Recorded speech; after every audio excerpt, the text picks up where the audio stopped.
Feel uninvited. Left home in West LA, I'm not excited. So uninspired. On my way to play the bay while you're alone.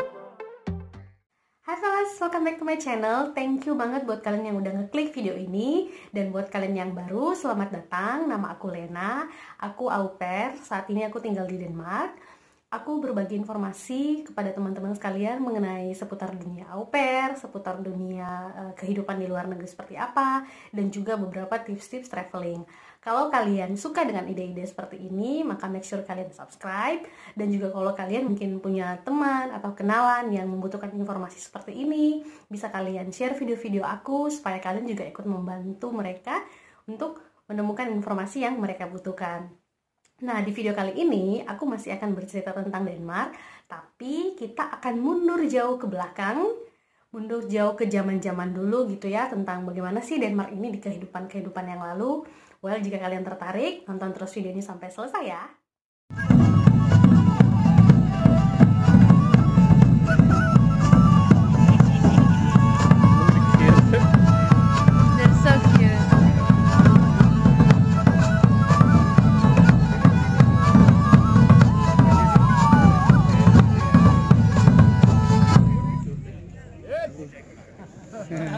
Yeay.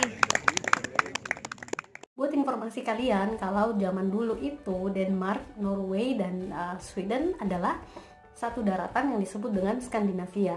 Nah, kalau Jerman punya bangsa Arya, Australia punya aborigin, maka Denmark punya Viking. Okay, I know it's really weird talking about Vikings, but I think ada banyak banget fakta-fakta unik tentang Viking ini. Nah, di sini aku mau kasih tahu kalian soal mungkin yang selama ini kalian taunya seperti ini, tapi aslinya itu seperti ini gitu. Aku tertarik banget dengan mitologi, dengan legenda, dengan histori. Bahkan aku sampai ke Norway untuk lihat sendiri museum Viking itu seperti apa, kapal-kapal mereka kayak gimana, dan itu rasanya balik lagi ke abad 8 gitu ya. Dan it's such a nice experience and I really like it. So I will share this experience to you guys, so keep on watching and I hope you enjoy this video. Oke, kita masuk ke fakta unik yang pertama, yaitu wanita setingkat lebih rendah daripada budak.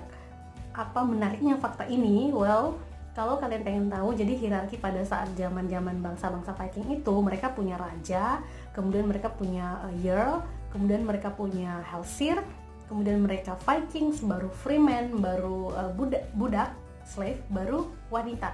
Jadi wanita ditempatkan itu di posisi terbawah. Jadi mereka itu pada saat umurnya masih muda, mereka udah dipaksa menikah, mereka dipaksa punya anak, dan mereka juga harus melayani para suami dan sebagainya. Jadi pada dasarnya itu mereka benar-benar diperlakukan agak lebih rendah dibandingkan budak. Tapi yang menarik adalah mereka punya hak-hak istimewa, seperti misalnya kalau misalnya suaminya adalah seorang Vikings, kemudian dia adalah istri Viking, meskipun dia melakukan hal-hal yang ya seperti itu ya, melakukan hal-hal yang hanya bisa di rumah saja, tidak boleh ini, tidak boleh itu. Tapi jika si Vikings ini punya harta, punya rumah, punya properti, maka hak itu akan jatuh sepenuhnya kepada sang istri. Gitu. Jadi meskipun mereka di bawah setingkat lebih rendah daripada budak, tapi mereka punya hak-hak istimewa. Lanjut, fakta unik berikutnya adalah mereka tidak menggunakan helm bertanduk. Kalau kalian lihat di film-film gitu ya, biasa kalau bangsa Viking keluar itu kan mereka pakai baju zirah, pakai baju perang gitu, terus pakai topi yang ada tanduknya gitu. Nah, itu sebenarnya enggak, teman-teman, karena pada dasarnya Vikings ini adalah kumpulan petani-petani. Jadi mereka itu hanya pakai baju yang zirah itu, yang baju perang itu seperti biasa aja. Kemudian mereka pakai shield dan juga pakai tombak sebagai atau pedang sebagai alat mereka untuk berperang gitu. Tapi mereka nggak pakai topi bertanduk.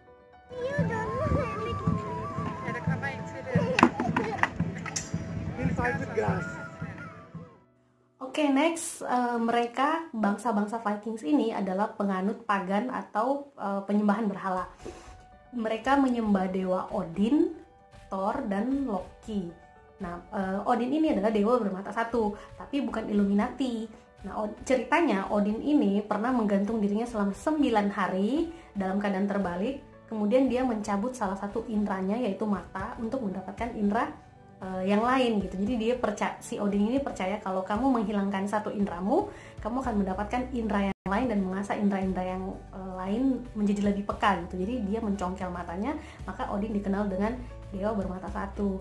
Odin juga dikenal sebagai wujudnya itu adalah sebagai gagak gitu ya. Makanya pas waktu aku ke Norway kemarin, ada jalan namanya Jalan Odin, dan di jalan itu banyak banget gagak. Aku nggak tahu ini kebetulan atau apa. Selain itu, mereka juga melakukan ritual-ritual yang agak sedikit aneh. Jadi mereka itu punya ritual yang mengumpulkan 9 macam korban. Kayak misalnya 9 kambing, 9 kerbau, 9 merpati, atau 9 apa lagi itu, bahkan 9 manusia gitu. Dan kalau misalnya nih mereka hanya punya 5 manusia untuk dikorbankan, maka mereka akan menawarkan diri, 4 orang akan menawarkan diri untuk dikorbankan gitu. Jadi mereka percaya kalau mereka mati dalam ritual itu, maka mereka akan masuk Valhalla. Begitu juga pada saat mereka berperang, kalau mereka mati dalam perang, maka mereka akan duduk di Valhalla bersama Odin dan minum anggur. Next, kemampuan bernavigasi mereka itu luar biasa bagus. Kalau kalian baca-baca buku tentang Vikings ya, kita tahu bahwa pelayaran mereka itu mulai dari Inggris, kemudian turun ke bawah ke Prancis, ke Spain juga, mereka bahkan ekspansi pelayaran mereka itu sampai ke Amerika. Jadi mereka itu terkenal di tahun abad-abad 8 sampai abad-abad 11 merupakan pelayar yang handal. Meskipun basic mereka adalah petani, tapi mereka mampu bernavigasi di laut dengan sangat-sangat baik. Selanjutnya ada Ragnarok. Ragnarok itu adalah kiamat ala mitologi Skandinavian. Jadi mereka percaya kalau Ragnarok tiba, itu para dewa akan datang turun ke bumi, berperang, kemudian seperti dari bumi akan hancur. Dan itu adalah suatu perang besar yang akan menghancurkan mungkin 1/2 dari bumi, dan mereka sangat-sangat takut dengan Ragnarok.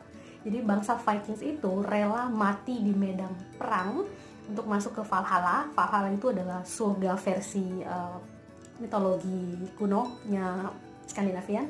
Tapi mereka menghindari Ragnarok karena penderitaan pada saat Ragnarok itu benar-benar sangat luar biasa, dan perang terjadi mungkin 3 hari 3 malam atau 7 hari 7 malam, nobody knows. Jadi mereka sangat takut dengan Ragnarok.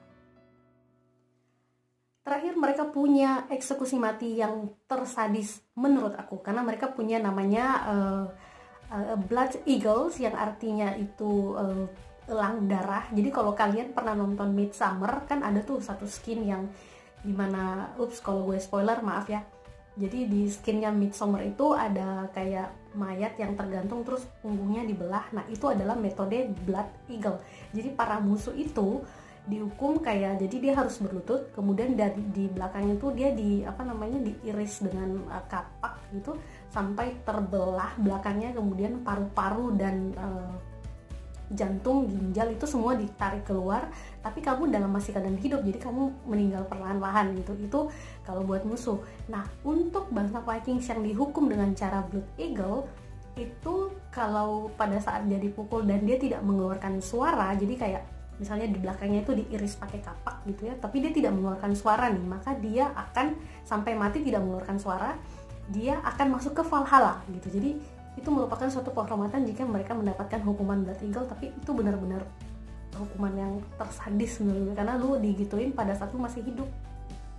Oke, kelas itu dia beberapa fakta unik tentang Vikings. Kalau kalian suka dengan video ini, please give me a like. Kalau kalian nggak suka, dislike nggak apa-apa, karena aku hanya berbagi informasi mengenai sesuatu yang aku tahu dan menurut aku juga sangat menarik untuk diceritakan kepada teman sekalian. Kalau kalian suka, well please subscribe, dan terima kasih sudah menonton video ini. Sampai jumpa di video aku selanjutnya. Dadah!